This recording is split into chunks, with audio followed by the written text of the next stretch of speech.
1.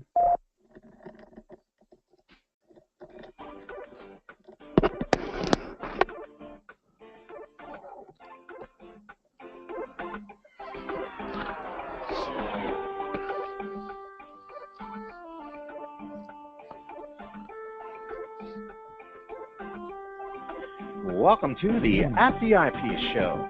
This is an astronomy-based podcast that is devoted to discussing astronomical equipment, stargazing tips, observing reports, and equipment reviews. We don't focus on the science of astronomy. There are plenty of shows that do that. The focus of At the Eyepiece is the visual observers, those backyard stargazers that enjoy taking their telescopes under the stars, and those individuals wishing to join our ranks. After all, what matters to stargazers is what's at the eyepiece. Well, good evening once again, my fellow backyard stargazers, and welcome to a live episode of At the Eyepiece. I'm your host, John Kramer. We are on Blog Talk Radio right now, ready to accept your calls if you would like to go ahead and call in to participate in the show. Our guest call-in number is 760-454-1129. We are also, right now, hopefully the audio is coming through okay as well, we are doing a live broadcast as well on Google+. And this is also being fed into the YouTube live channel as well. If you'd like to find out more on that, simply go ahead and sign up for Google+. It's absolutely free. Go ahead and add myself, John Kramer, to your circles, and you too can go ahead and track and check out the show times, check out the show live on the air as well with full video and audio, hopefully. I hopefully got the audio issues worked out.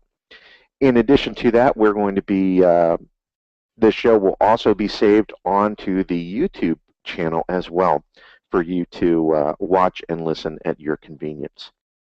So, of course, that channel is, just look up the At the Eyepiece channel. Right now I have it followed up with my personal YouTube channel, which is Gemini JK, but I also kind of move it on over to the YouTube channel for the official show. Google+, you can't link two accounts. I wish they would fix that. But so you can see we're trying some different things here with At the Eyepiece, and we've got a lot of stuff here to cover for you. So let's go ahead and get started. Now, first off, I want to go ahead and talk about some things that we did last week. You know, last weekend we're doing our live shows, by the way, every other weekend. Our next show is going to be scheduled then for the 16th of September. Between those times, we're trying to do some other things, and I want to take a few minutes here to go ahead and talk about some of the extra things that I'm trying out for the show and in general, really. Last week in particular, last weekend was an event called Dragon Con, and it's a sci-fi / fantasy convention. And I've never been to one of these. It was in Atlanta, and it was an interesting experience. Let me prelude this as to the main reason, the only reason, frankly, that I was going to this event was to meet a number of professional and amateur astronomers that were going. In particular, Dr. Pamela Gay was there. I got to meet her firsthand. That was a big moment for me. As well as Dr. Phil Plait was there. Both of them were in front of the CosmoQuest booth there at Dragon Con. I got to get a nice little photo of both of them. That was pretty cool. And of course, got my chance to say hello in person. So that was a big plus for the event.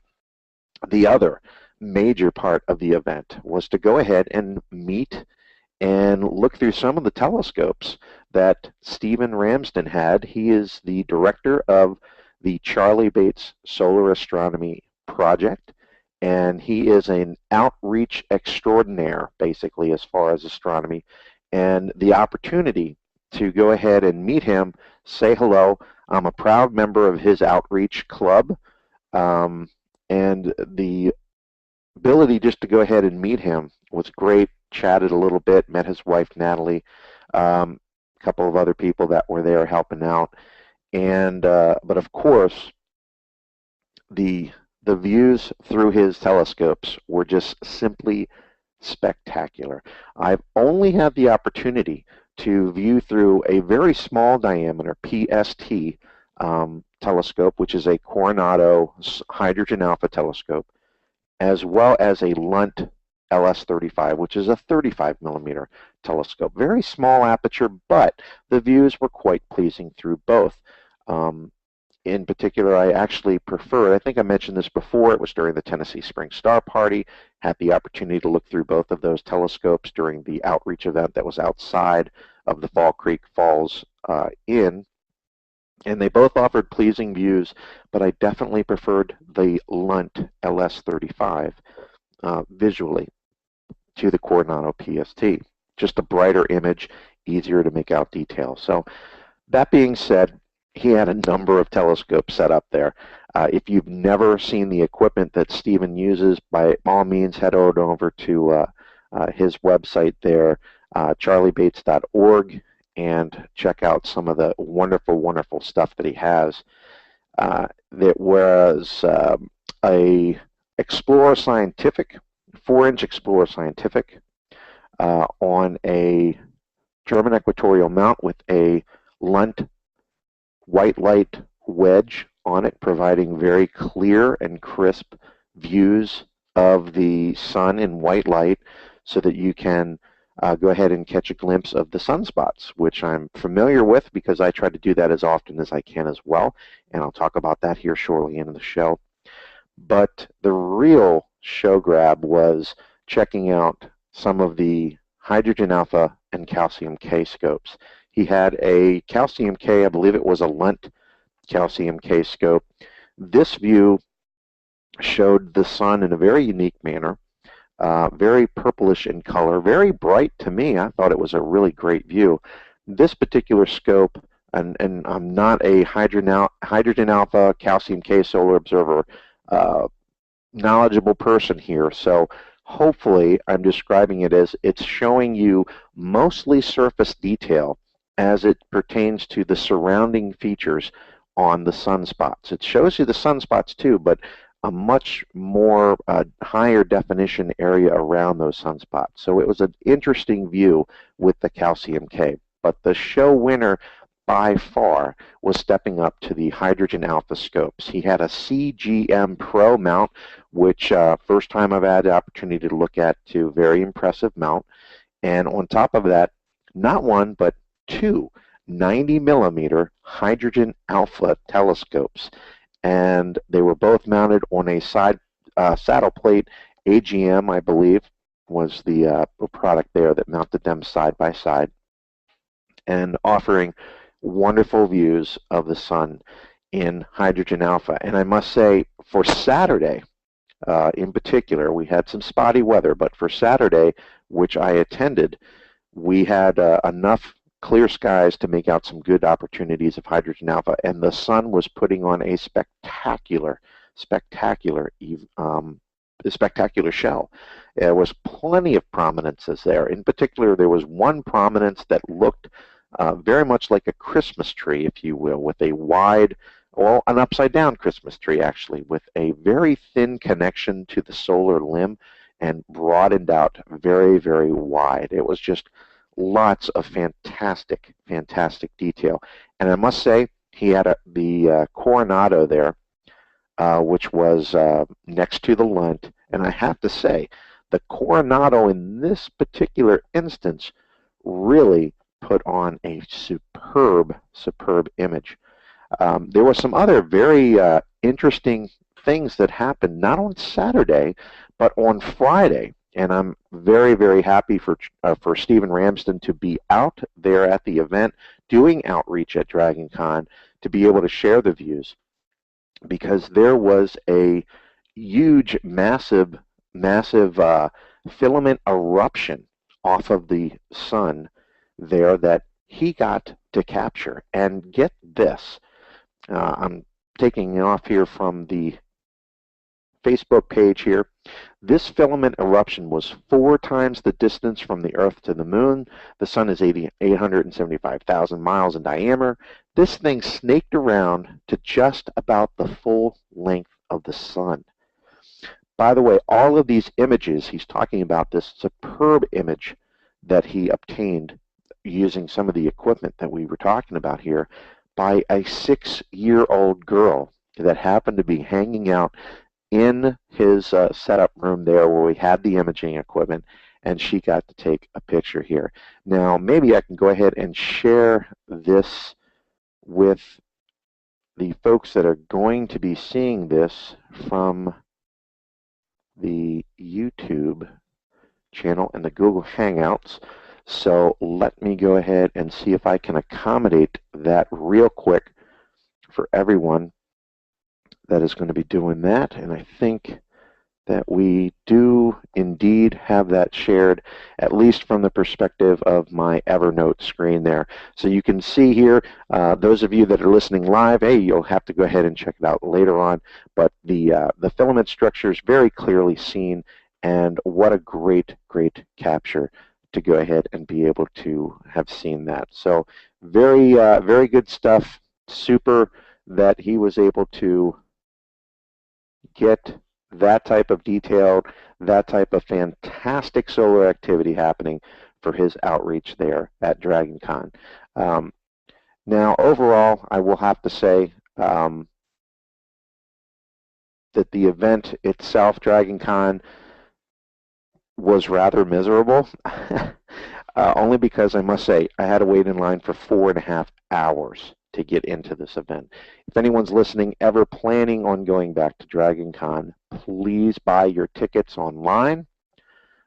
If you are going to buy your tickets on site, bring cash. The cash line probably was about half the time as was the normal line.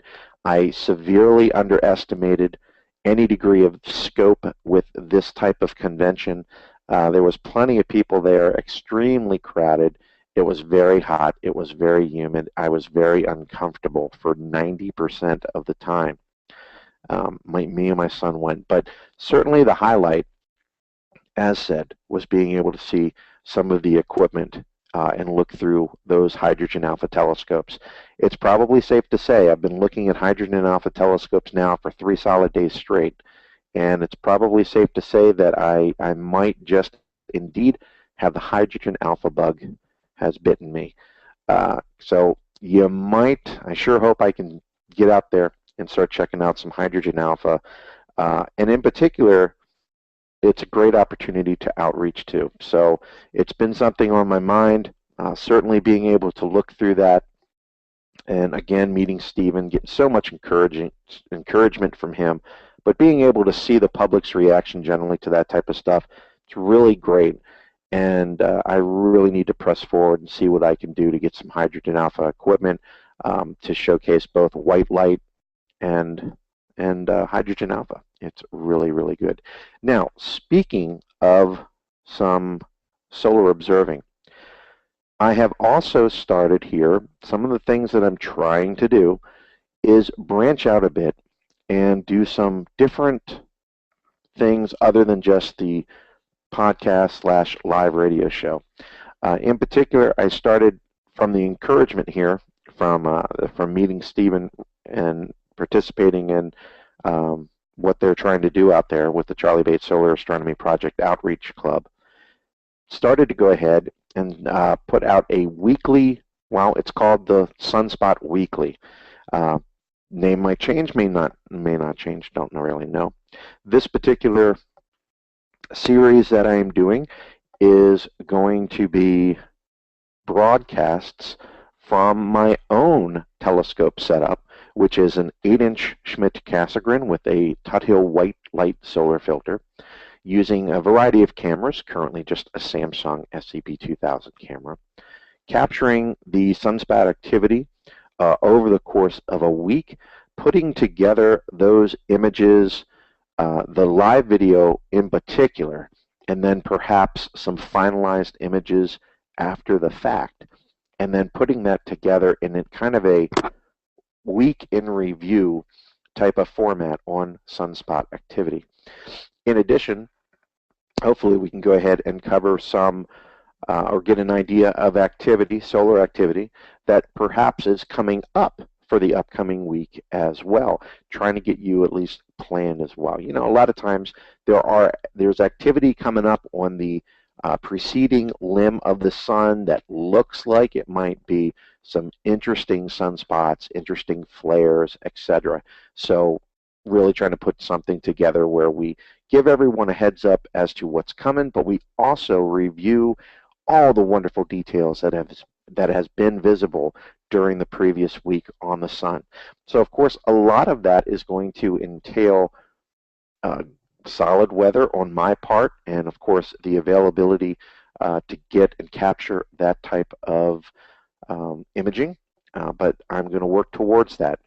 If anyone out there would like to participate in that and throw me some images, even some videos, maybe I'll be able to paste those into the format as well.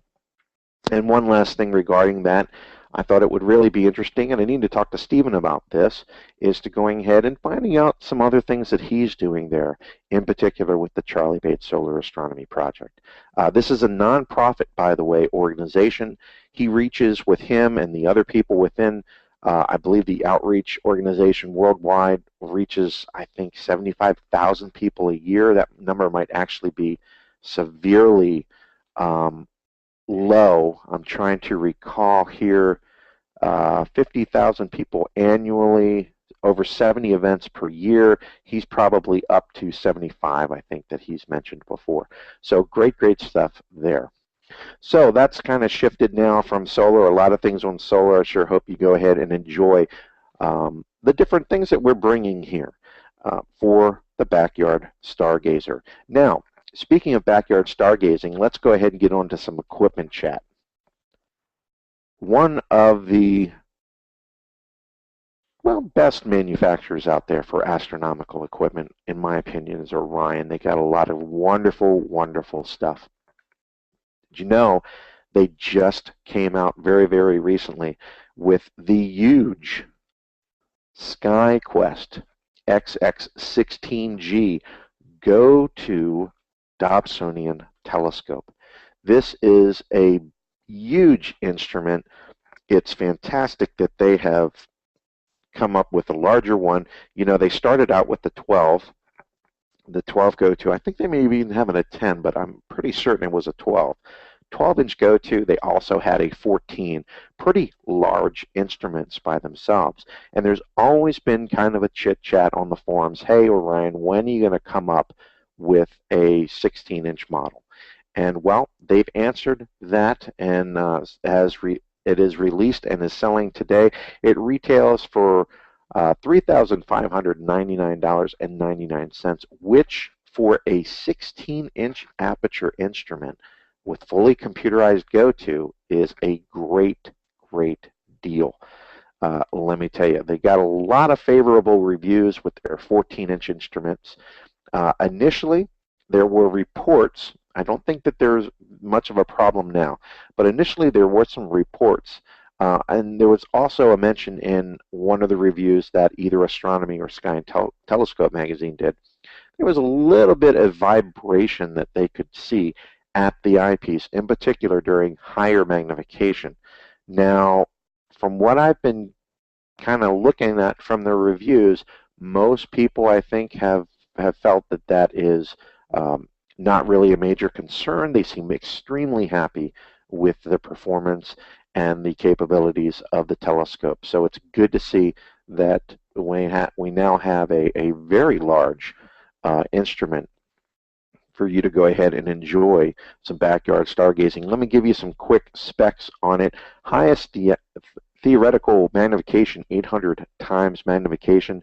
You can go down to magnitude 6.5 limiting magnitude with this particular scope. It's got a 42,000 plus database of objects. That's NGC, stars, Messier objects, of course. It is, of course, 16-inch at f4.4. And as far as its physical characteristics, the mount fully assembled, get this, 195 pounds. So it is a big instrument, but with keeping in line with their XX series, these things are collapsible as much as a 16-inch could be collapsible. That's the wonderful design factors that Orion really has incorporated in these that I really, really like. You can dismantle the scope to a as easy transportable fashion as you possibly could with this type of instrument. The other good thing is that the go-to performance on this scope is a closed loop setup, simply meaning you got a go-to scope. You bump it, it still is running and maintaining its alignment. You can also manually move the scope around and it won't lose its alignment either. It'll just go with the flow, so to speak. So it's a big instrument, something to consider if you're looking for a pretty sizable backyard light bucket. That is the Orion XX16G go-to Dobsonian telescope. Now, on to another manufacturer and an fantastic manufacturer of, in particular, video astronomy products. That is Melancam. I think I mentioned it briefly about their Melancam universe on the last live episode. Got a little bit more information here, and I've got to see the actual images that this produces. Let me go ahead and call up some of these real quick. There we go. Now, this, let's do a brief overview here of exactly what this is. Melancam is used to producing video cameras with modified circuitry to produce an extremely high level of gain. The new Melancam universe represents years of design and research in a color CCD camera that is capable of live constant refresh with maximum downloads of 1 per second. Now, this new system is called CRS, Constant Refresh System. It is a first in the CCD camera where the software takes an image and downloads it for full frame live view on a computer monitor non-stop. Cameras basically acting as a video system through a software displaying a non-stop image every exposure. And the good thing about this is it's 100% controlled by the USB interface. Another factor here with this camera, it's cooled as well, and aggressively cooled, if I might say. The chamber, sensor chamber cooling allows it to reach negative 45 Celsius below ambient temperature. So that's very, very good. Now, if you have the opportunity to go ahead onto cloudynights.com, which is one of the best forums out there as far as I'm concerned, look up the new universe is in and working link here. And for those of you in the video, let me go ahead and share this out for you here. And I'll go ahead and talk about it for those of you that are not on the video at the moment. We'll go ahead and we'll take a look and we'll just kind of be in amazement here about the picture quality of what this new camera's doing. Let me go ahead and screen share out this for our Hangout folks and our YouTube folks. Now, this image here is of course, M27, the Dumbbell Nebula. And it is a non-processed image from this camera. This was with a 9.25 Celestron, imaging at f6.3, a single frame. Single. It's not processed. Just amazing to me. The detail. There's no more square-looking pixelated stars. These are looking real tight. They're really round. This is good color. Here's M27 at f10. Now we go on to M13 at f6.3. Again, these look very similar to what you would expect with multiple exposures through maybe a DSLR or a dedicated imaging camera. But these are not, at least from the person posting these. These are all just images here directly from the camera itself, single frame. well, it takes multiple frames, let's put it that way, but it's a single frame here. Here are some of the exposures. M13 was f6.3 at 45 seconds. The M27 was at f6.3 at 90 seconds. Then he took M13, a couple of different exposures, f10 imaging with 150 seconds, M27 at 240 seconds at f10, and so forth and so on there. So really, I'm looking so much forward to checking out some additional info on the Malincam universe. I think I mentioned before, if I'm not, hopefully I'm not misquoting myself here, I believe it was about $1,800. Very limited quantities right now, so you're not going to see those in the hands of anyone soon. I think they're only producing about 15 per year. Now, let me jump back just for 1 second and say a congratulatory comment here to the recipient of the Charlie Bates Solar Astronomy John Wood Award winner for 2012. This young man is Scott, and hopefully I pronounce your name right, Gayer, and his equipment was donated to him for the specific purpose of solar astronomy. And he picked up a Dell laptop and a imaging source camera.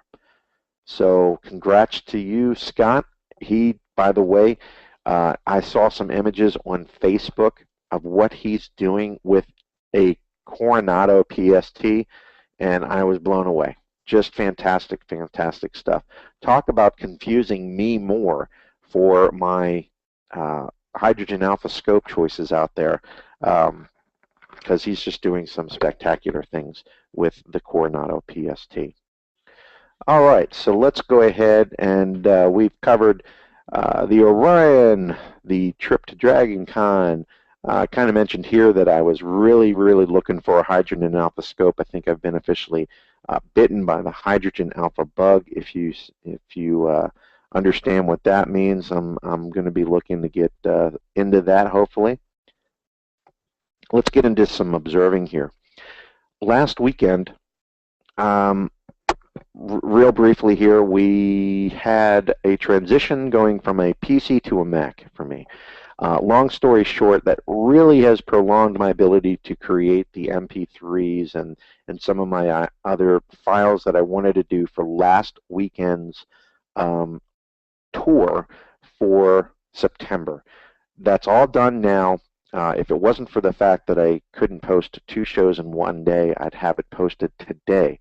But the audio tour for September is going to be posted up on the page here at Blog Talk Radio for you to go ahead and listen to and download to your own MP3 player starting tomorrow morning at 9 a.m. Our audio tour for the month of September focused on carbon stars. There were 19 carbon stars, as well as 2 other objects, 1 open cluster and 1 planetary nebula. In addition to that, I've also started a new thing here where I will be providing to you the Sky Safari tours for you to be able to download and import into your own iPhone or iPod or iPad or even your iMac if you have a fantastic program called Sky Safari. This permits you to go ahead and follow the objects that I talk about in the audio tour, as well as, of course, have the companion MP3 player for you. So we cover carbon stars. There were about, as I said, 19, and then a couple of other deep sky objects thrown in there just because they were close in the vicinity. So I sure hope that you enjoy the audio tour for September. I do apologize that I was not able to get that out on time last weekend, but it should be coming out for tomorrow, and I would love to hear some feedback from you. If you send me an email at theeyepiece@gmail.com, I'd love to know your thoughts on it, as well as currently, right now, the only way for you to get the Sky Safari observing list for you to import is to shoot me an email at theeyepiece@gmail.com, and I will go ahead and send that on its way to you direct. No problem there. There was a nova in a galaxy in Bootes. So Buotes, I think is the actual pronunciation there. And let me see if I can bring that up here, because it is currently at a magnitude 13.5, and it is right now, that constellation is very close to the star Arcturus, so you should be able to find that. The galaxy itself is NGC 5611, and as I said, this particular bright supernova is at magnitude 13.5. So if you have a large aperture telescope, or you have the imaging capabilities to go that deep, there's something for you to go ahead and check out. I myself might even be trying to do that later on tonight. I'm not sure. My sky conditions have somewhat deteriorated here, which is a little bit of a bummer, because of course every Sunday, if the weather's permitting, I like to go ahead and participate in the virtual star party, which is held on, of course, Google+. If you want to find out more information about the virtual star party, go ahead and look up Fraser Cain. He is the publisher of Universe Today, and just add him to one of your circles, and you too will be updated on every single event that occurs related to the virtual star parties. Those are a lot of fun. We have a variety of equipment on there, amateurs on there. There's professional astronomers that are on there just banging out information left and right. It's wonderful. And that is going to be our show wrapped up for today, September 9th. I sure hope that you enjoyed this episode as much as I had. And again, I look forward to any feedback that you may have on the show, as far as its direction, its topics, what you like, maybe what you don't like. Hey, I'm here for you. Want to make this show something that every single backyard stargazer enjoys and gets a lot out of. So I really want to go ahead and do that. So send me some feedback, send me questions, whatever it is, at theeyepiece@gmail.com. Thanks everyone for listening, and that will be our show wrap for tonight. See you next time.